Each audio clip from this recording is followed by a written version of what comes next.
Hey friends, so I am here with yet again another book review. This time we are reviewing Salvation by Bell Hooks, and this is part 2 of a 3-part trilogy thing. I don't even know if she really made it a trilogy. Well, I guess, yeah, because it is on the back. So it's like 3 books that go together and they all talk about love. So I did do a review on the other one. The first one I read was all about love. Highly recommend that book. Totally loved it. Was eye-opening for me.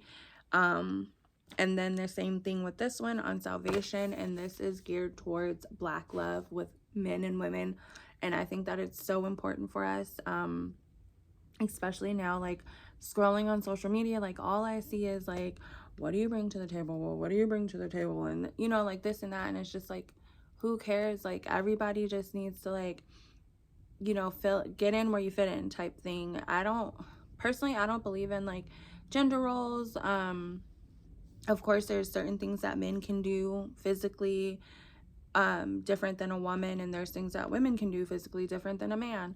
So of course those things that we can't help or whatever are going to be what it is.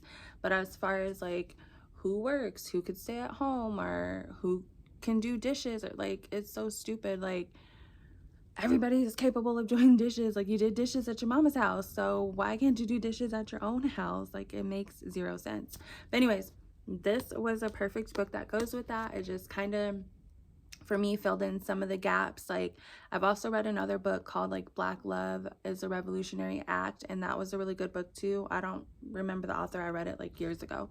But if you're into that type of thing, and you want to get to know more about the like psychology side, I guess, more so, even though this isn't a psychology book and neither was the other one, but it talks more about the psychological effects of like slavery and I think like Jim Crow and mass incarceration and things like that, this one specifically. So yes, it went there. It filled in gaps for me because I just wonder, like, why this, why that, when it comes to the love within our community. And this book, I think it's more of a take it how you want it type of book. It's her personal like thoughts and opinions. She does have some stuff to back up certain things, but a lot of it is just more like her thought. And at the end of the day, her thought between both books is that we need love, and we need real love, and we need to know what the definition of love is. We need to give each other love, and so that our future generations can know what love is, and that it's hard when you grow up in like a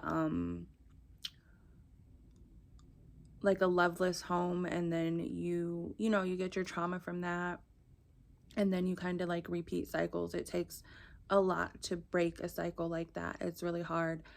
I'm personally on a journey to like do better. Not that my childhood was horrible or anything like that, but just to do better for my kids. And still, even with that, and my kids are very emotionally intelligent, which comes with like love and like and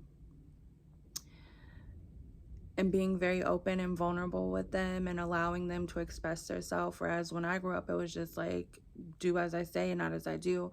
I like walk it like I talk it with my kids. So when I mess up, I apologize to them.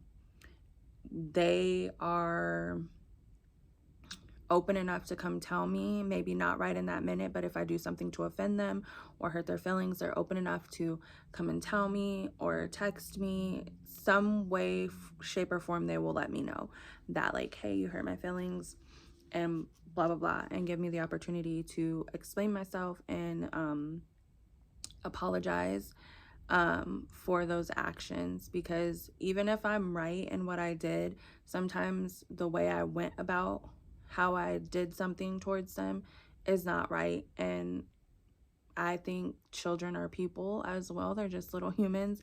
And me as an adult, I get my feelings hurt. So if I'm hurting their feelings, I have no problem with them telling me. Some people don't like that because they would just want their kids to be quiet and sit down and be children or whatnot. But anyways, back to the book. I don't know, for me, it was such an easy read. I was just like breezing through this book so easily, and just getting the information on like how things were and why things are the way that they are just made so much sense to me. And I don't want to like go into super detail because it's like, if you want to read the book, like why give you spoiler alerts that much? But I just thought it was beautifully written, and really just like kind of open and like non-biased, where she was like saying stuff that men do, she's saying stuff that women do, things that we can do better, and how we just need to like love one another and like leave space for one another, hold each other accountable, and not like be shameful towards each other. And so I just thought that was really beautiful. The book is, let me see, 225 pages, so that's not a lot. And then the font is like a decent size font, so it just goes by pretty quick. And I was just excited to just hear her thoughts and ideas as I was reading the book,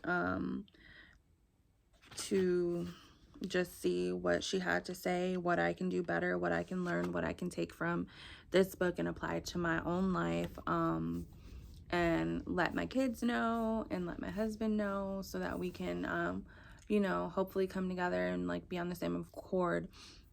My kids are preteens, but I do try to teach them lots of things so that they don't make the same mistakes that I made, like in life, and especially like with dating and stuff, because this one was about the man and the woman. So I try to give them the little nuggets and little gems that I learned, because I didn't know it when I was their age. And I think if I did, then I could have did things a lot differently. But all in all, I give this book a 10 out of 10. Highly recommended. If you're on your self-love journey, if you are on your spiritual journey, however you want to put it, this is a good book to read and learn more about love, why the Black man and the Black woman love each other the way that they do, what real love consists of, type thing. But yeah, into the next one.